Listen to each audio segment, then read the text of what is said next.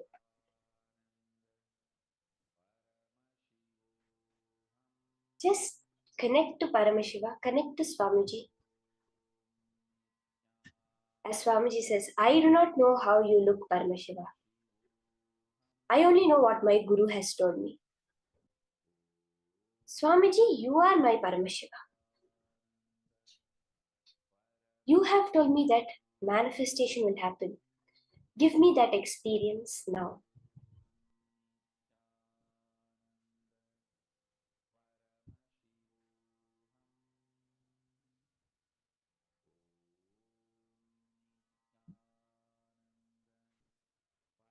Continue chanting the Mahavakya. That is the frequency, the vibration, which drowns out all the thoughts. Swamiji says when he got the initiation from Yogi Ramsurath Kumar, the smoke blown on his face, that space which he experienced was an intense silence. Only the Mahavakya repeating in his inner space. That Mahavakya is the vibration, the power to dissolve any other matter, any other thoughts that are there in you. We'll have just one more minute with this context.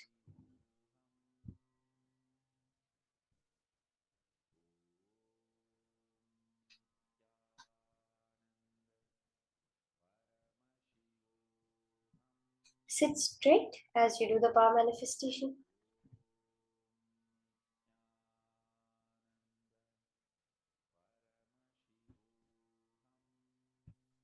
That intense oneness, feeling connection. Whatever form of Swamiji, of Paramashiva, any deity that you connect to, holding that in your inner space.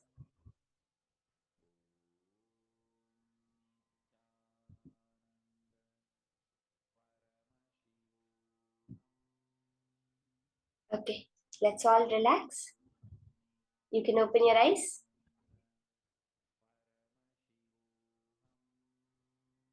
And you can take another picture of the place that you are manifesting on. I saw Ma Nataraja Priya sitting so intensely.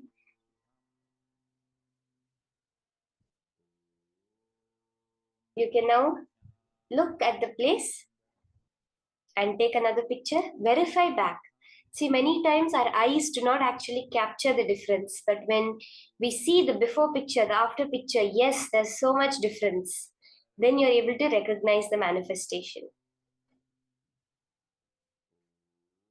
Now, we're going to be entering into the next session from Swamiji. This topic is a very widely discussed topic, and as you will now see, a widely misunderstood topic also. It's very important for us to have the right cognitions about this. This is the karma. What is karma? What is good karma? What is bad karma? How does karma come to us? How can we get rid of our karma? All of these is what Swamiji is going to be addressing in the next session. Let us now listen to the higher powerful cognitions on karma from Swamiji himself.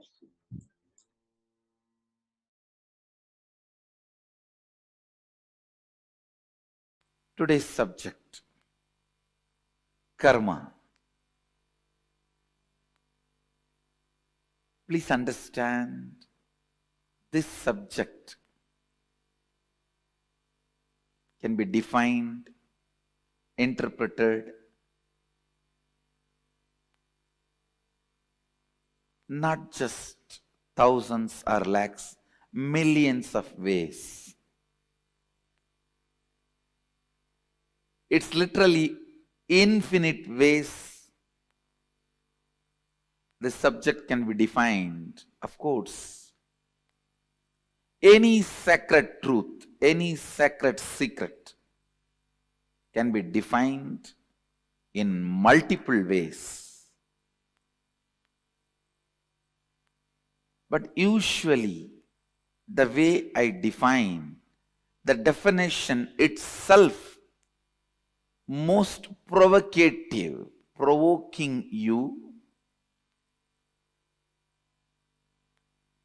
towards activism, invoking completion in you. Most provoking activism, invoking completion.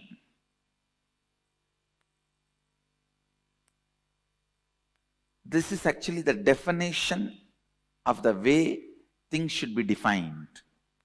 Definition of definition. How something should be defined. It should be provoking you towards the truth. It should be provoking you towards activism, towards truth. Understand,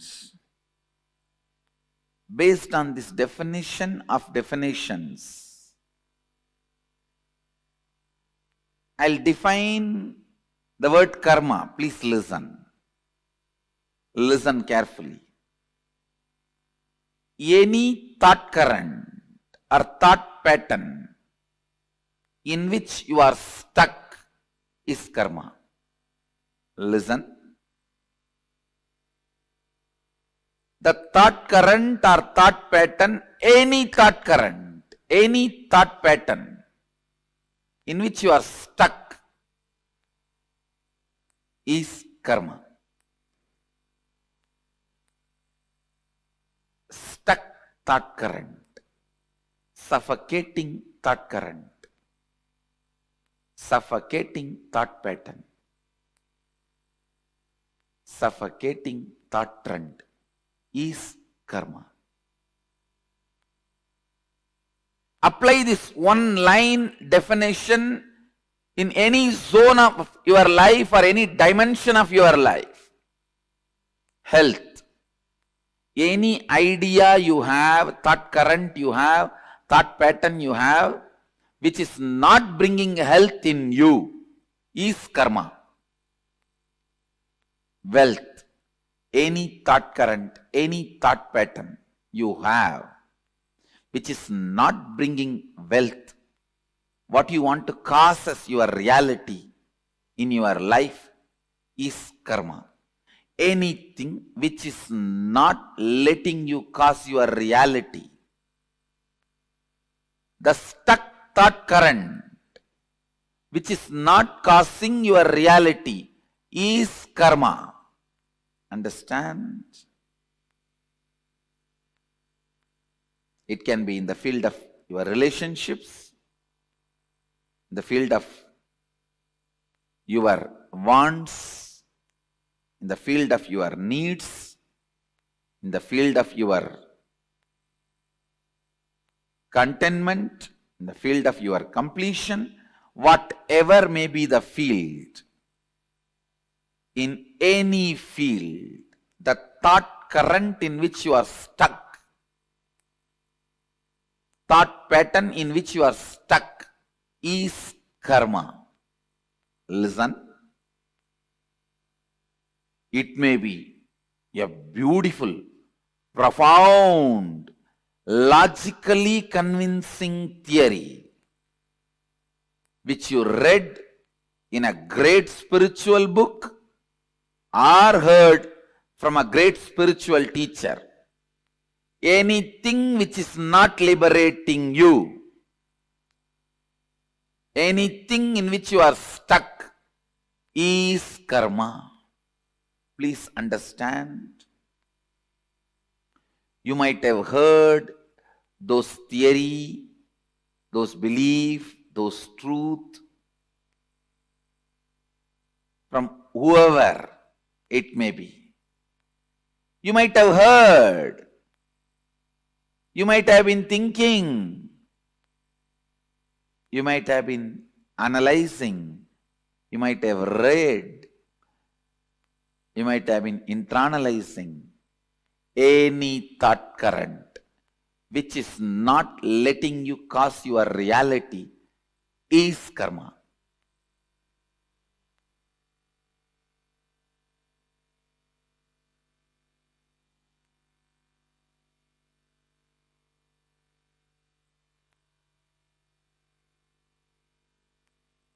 There may be tons of books you would have read on medicine, but if you are not out of disease, the thought pattern, thought current you built with all your knowledge is only karma.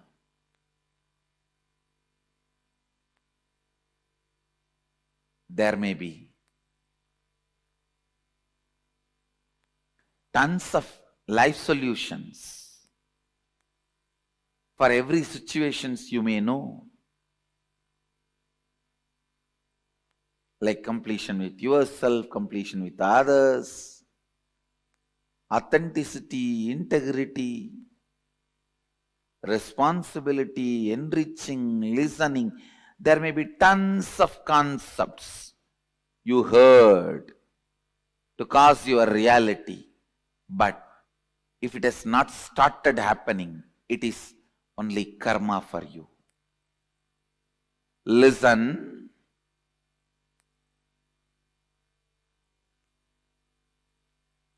It means still somewhere your logic is not opened up. Any thought current which makes you feel stuck, suffocating, caught is karma.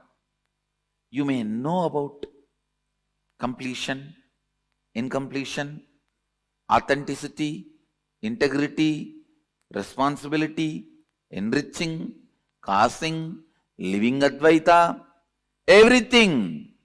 You might have heard all those concepts, enjoyed them logically, but if you are still stuck with some thought pattern which again and again brings you back to the same state,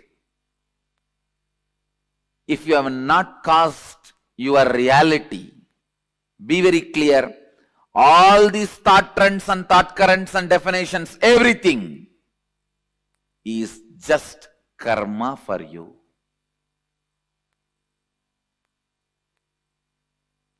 All the concepts. So karma is not just one part of you. It is the whole net on which you are bound. Next question. What are different types of karma? Listen. The thought pattern which you don't enjoy, which you already feel it is outdated, and which is constantly suffocating you, shrinking you, is Sanchita Karma. And the thought pattern in which you feel you are stuck, but you are able to cause few things as your reality in your life, that is agamya karma. But because you want to cause one or two things in your life as reality, the thought pattern you accept brings untold, unimagined, unexpected bondages, side effects, after effects in your life. That is called agamya. Listen. Husband is a person who stands by you during all the troubles, tortures, sufferings, pains, which will not be there in your life if he is not there. That is the definition of agamya karma. You try to cause your reality in one dimension of your life, and you accept certain thought current, thought pattern into your lifestyle, which causes multiple other suffocations and bondages. Unimagined, unexpected, untold, unbriefed.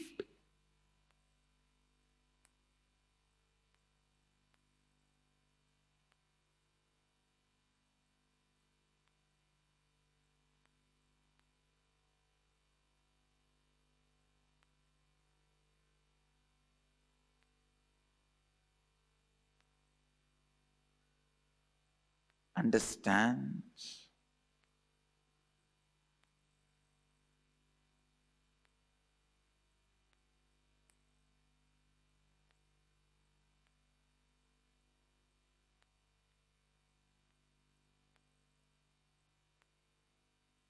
Just because you want to own a home, sometimes you get stuck in the home for next 40 years paying your bank home loan.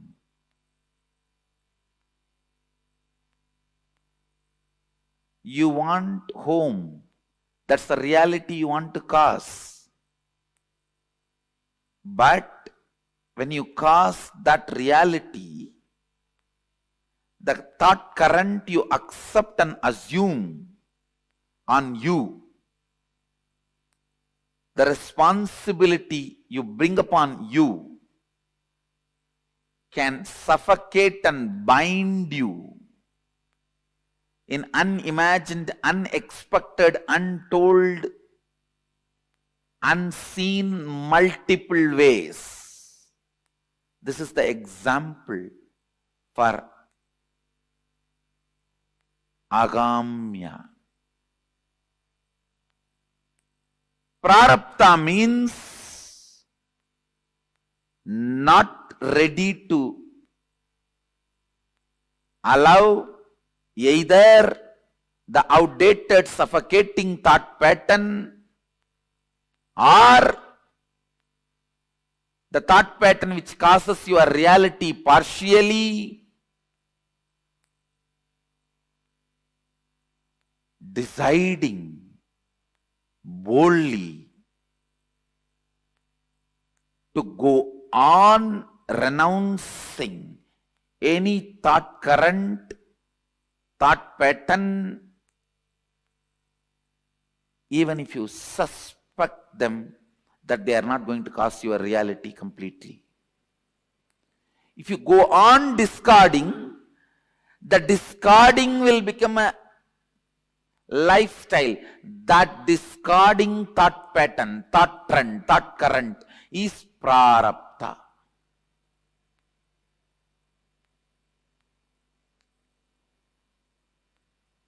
means only exhausting. No more accumulation.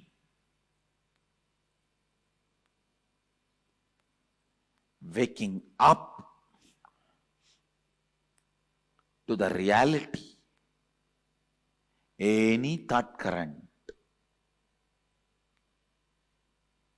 any thought trend cannot cause all my realities as reality. Coming to that understanding and waking up to that reality is enlightenment.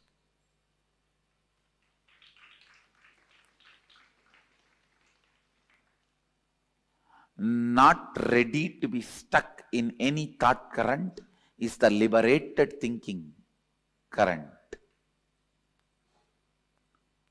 Not ready to revere, honor any thought current is liberated thinking current.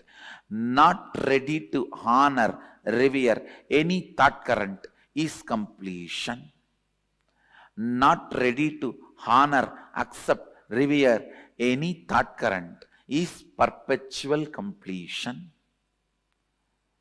Not ready to accept any thought current as a lifestyle is perpetual completion.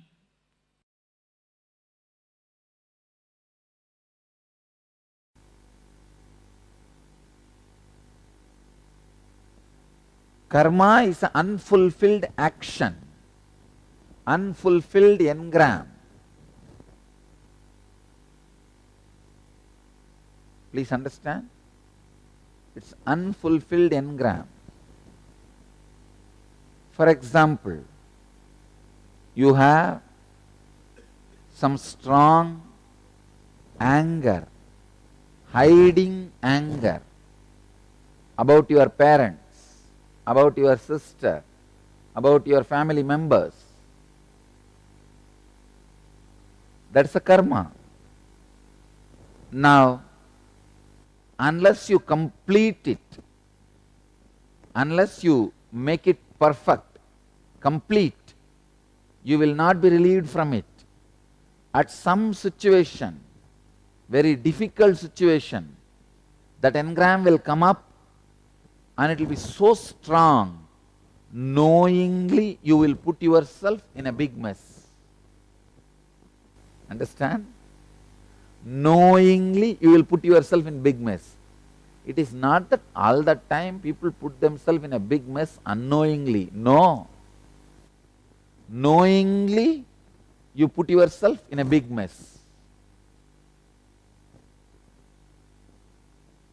Karmanye vadikaraste ma baleshu gatachanaha ma karma balahe durbuhu mate sankostva karmani. Uncompleted, incomplete karmas, when they are sitting in you, they will be so wild, so strong. They will find some justification. Usually they find the justification of comparison. Why? Why should I alone be non-violent? He is also violent. Let me be also violent. Only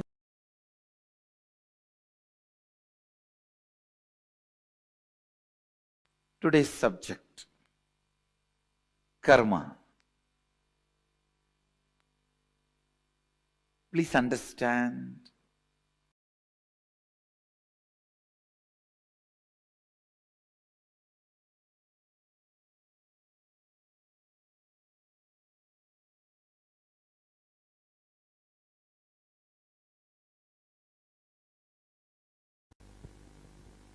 then you come up with something, practicality. What is practicality?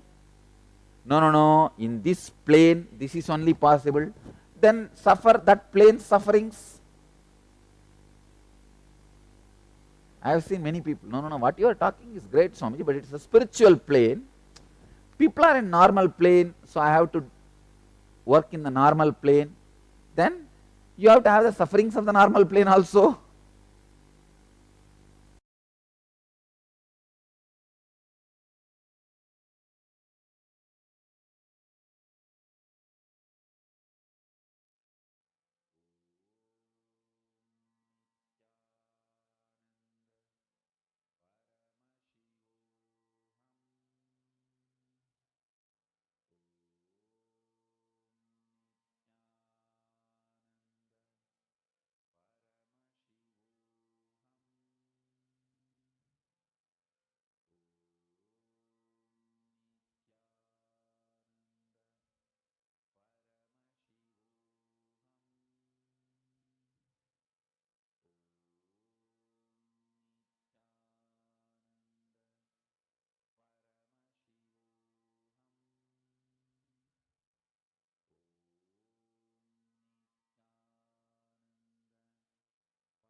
Karma, one of the most misunderstood, misconstrued, and still one of the most widely debated upon topics of life.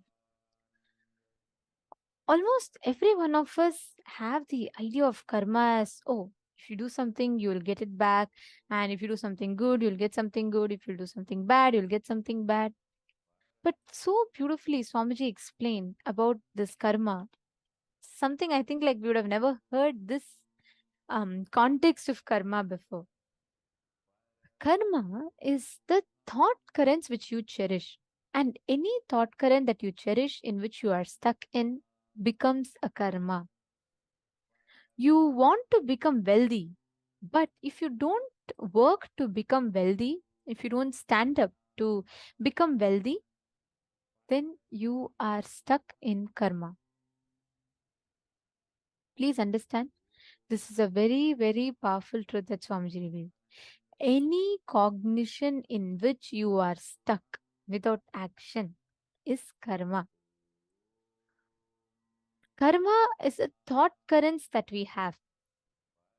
Can I request every one of you to post what is according to you? What do you understand when Swamiji says, right, being stuck is karma? How does that translate into you? Can I request everyone to please post? What is your understanding of karma? What Swamiji explained, how does that translate to you? Come on, please take a few minutes. I request every one of you to post. What do you understand? Or how do you define as karma?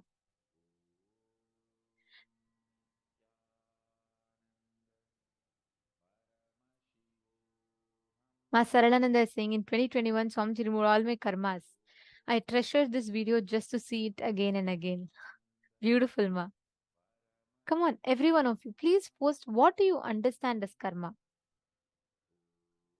Ma Diana's Plum is asking, is karma because of the fear of not taking action? Ma, the thought pattern, any thought current in which you are stuck, you are not moving further. Stuck thought currents, every thought current that suffocates you, that makes you feel stuck. And all the thought trends, thought patterns that inside of you, which is not moving forward, which is just stuck, is karma. In any dimension of your life, Ma, health, wealth, relationships, anywhere, the thought patterns which makes you feel stuck and suffocating, like caught. Any thought current, the thought pattern which gives you like a push to next level of your reality, which makes you manifest your reality is completion. But any thought current which makes you feel stuck is karma. I'll give you an example. You want to really manifest good health, okay? But something in you is stuck. You're not taking any action towards that. That is karma. Karma is not what we understand as all the good actions, and good actions will get good results, bad action will get bad results. No. Understand a very, very important truth Swamiji tells. If you have inside of you, Cosmos does not record a audio, sorry, Cosmos does not have video recording capabilities. It has only audio recording capabilities. Means it only records your thought currents, not your actions. It is such a powerful statement. You may give $1 million in charity. Understand? Cosmos does not record your action of giving $1 million. It records your intention with which you do, the thought current with which you do.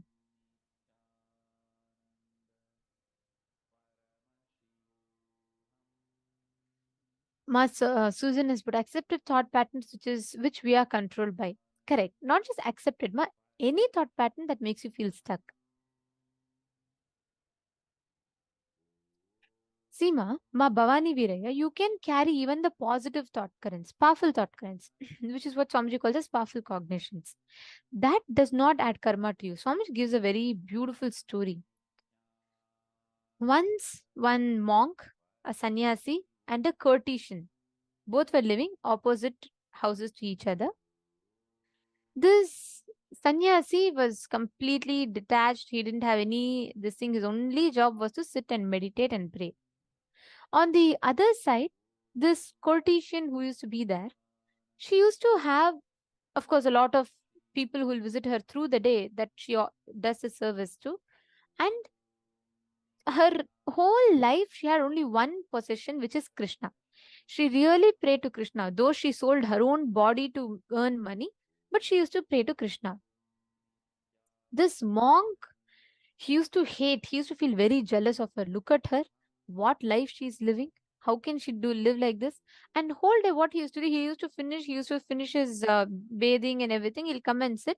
He'll be doing his chanting, and in the meanwhile, he'll be watching how many men are going inside, how many men are coming outside. That's all he used to keep doing.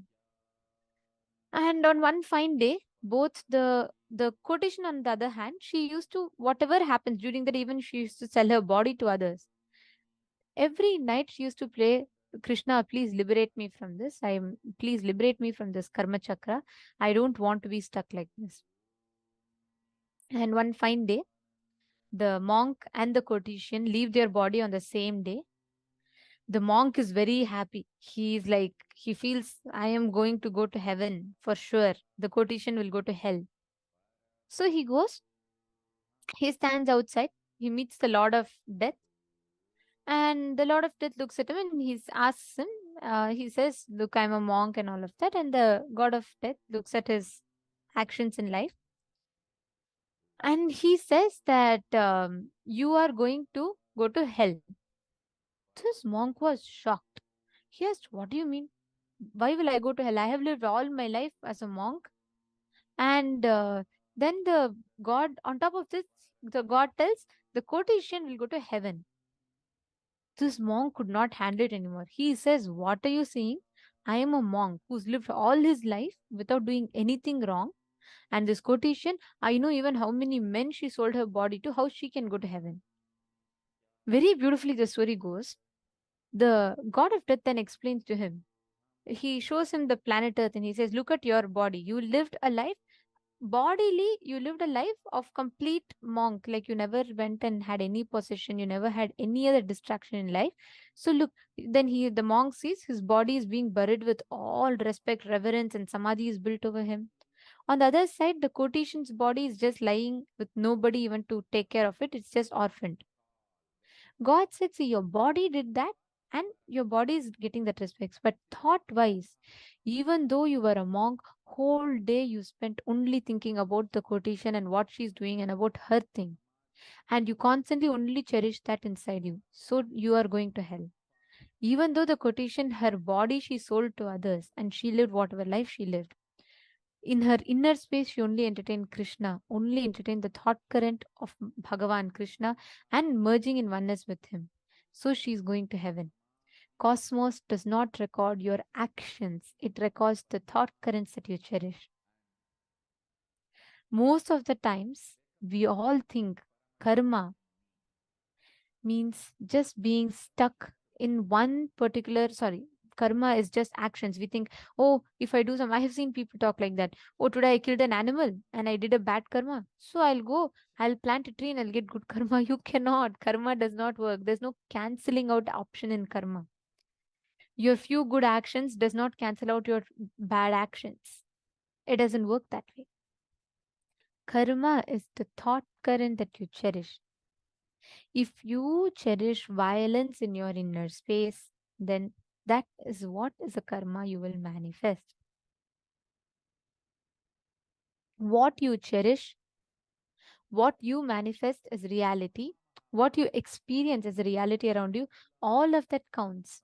And only that is manifested as karma. So please understand, karma is anywhere in life. You want to become wealthy, but you didn't manifest wealth. You're stuck. That's your karma. Now let's do one thing. Pen down all the thought currents or lifestyle in which you are stuck. All the thought currents or lifestyle in which you are suffocating, which is not letting you cause or experience your reality. Please pen down. It could be anything. It could be health, wealth, relationships, any aspect of life. pen down the thought currents in which you are stuck in.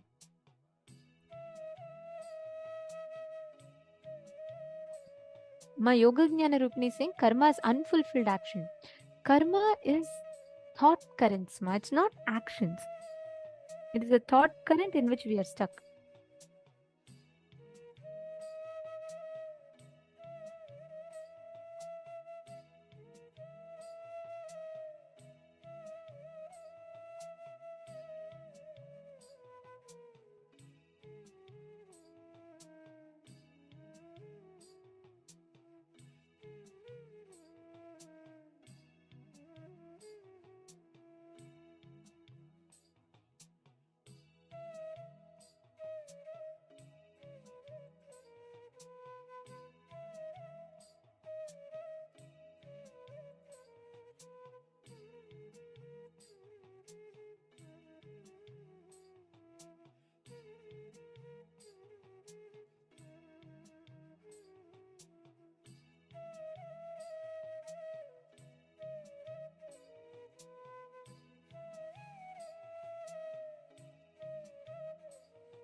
Have we all finished the completion?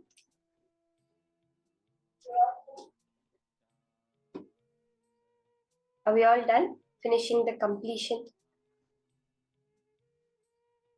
When you break the karma, when you raise your consciousness, what did Swamiji say? The way to go beyond karma is to raise the frequency of your consciousness. The only way is that. Swamiji says it's not that good karma can nullify the bad karma. No, the good karma also will come, the bad karma also will come. But the only way is if you raise your consciousness above the space that even did that action. That's why they say a sannyasi, he can have done any amount of sin in the past. But when he decides to become a sannyasi, goes into that space of oneness, raises his consciousness, it no longer has any effect on him. How many of you have heard of the Ramayana? Can I have a quick yes from everyone? If you have heard of the Ramayana? The story of Rama, the Ramayana, if we have all heard, can I have a quick yes from everyone?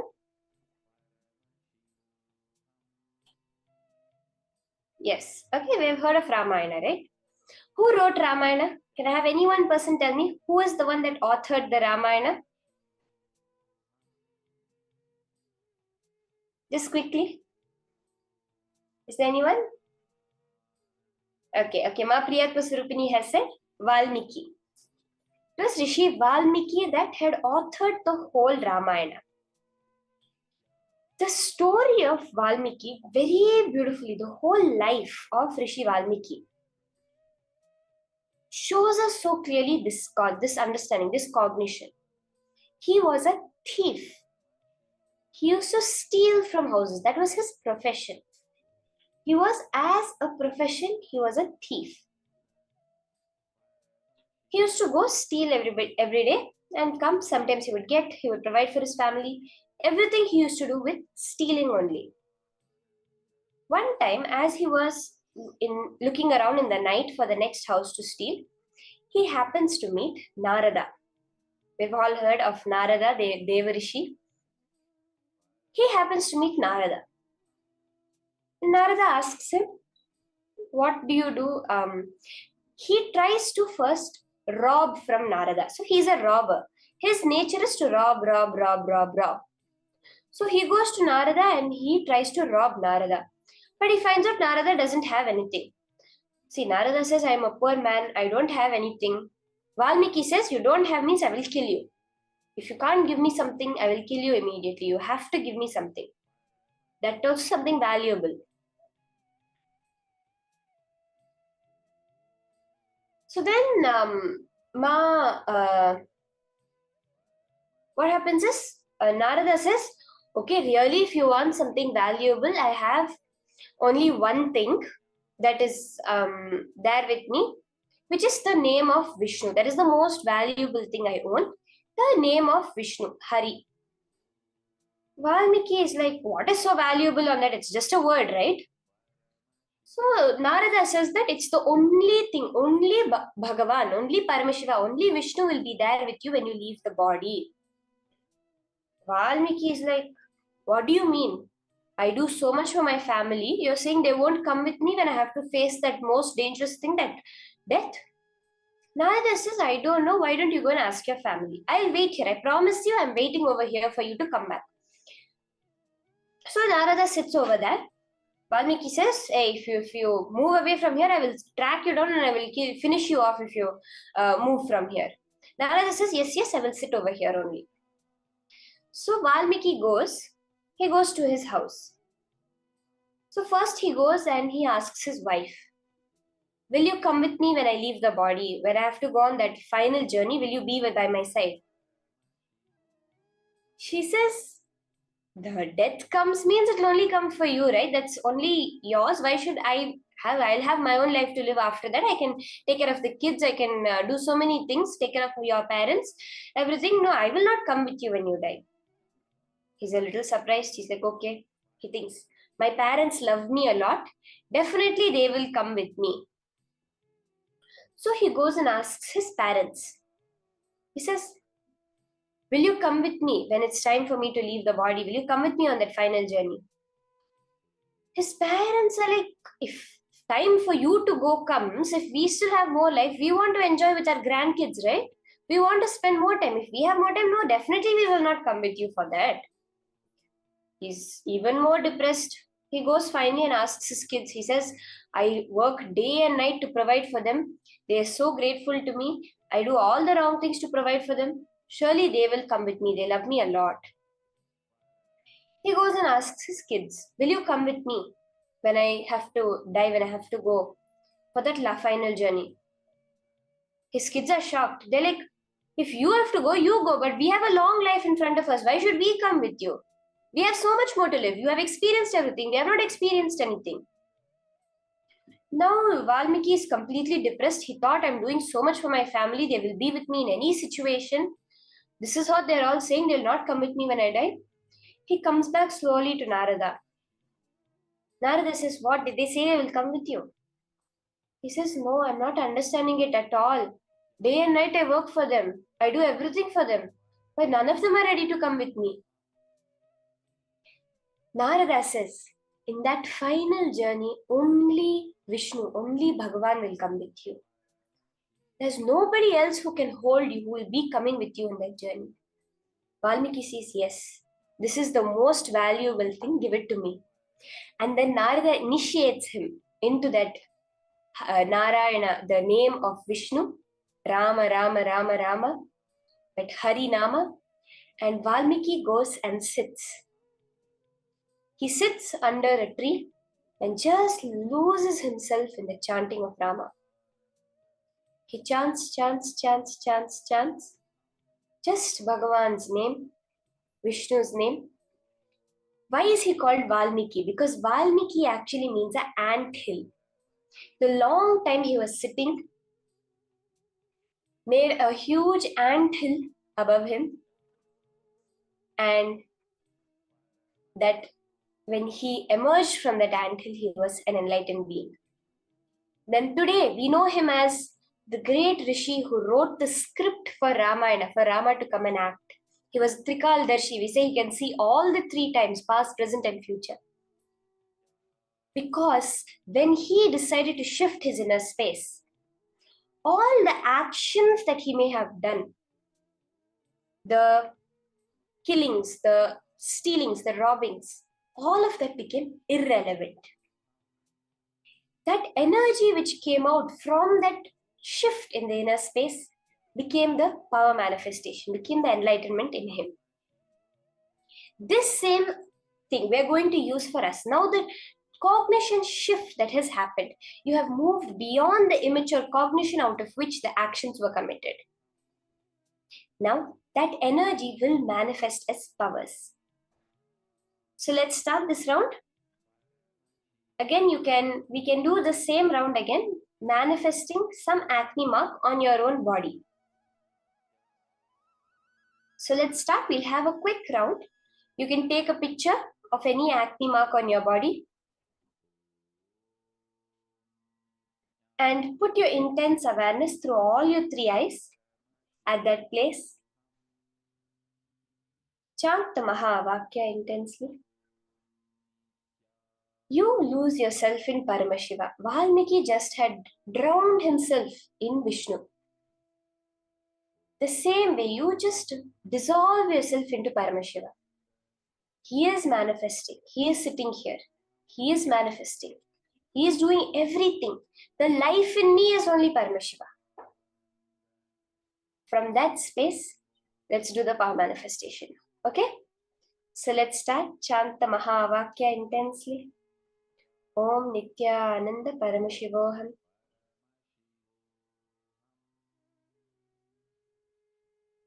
Just declare with your will, your intense will, to clear any marks that are there in your body. In the further rounds, you will be doing this with a partner. In this round, we'll start off with do it with your own self and make it manifest. Okay? Let's start.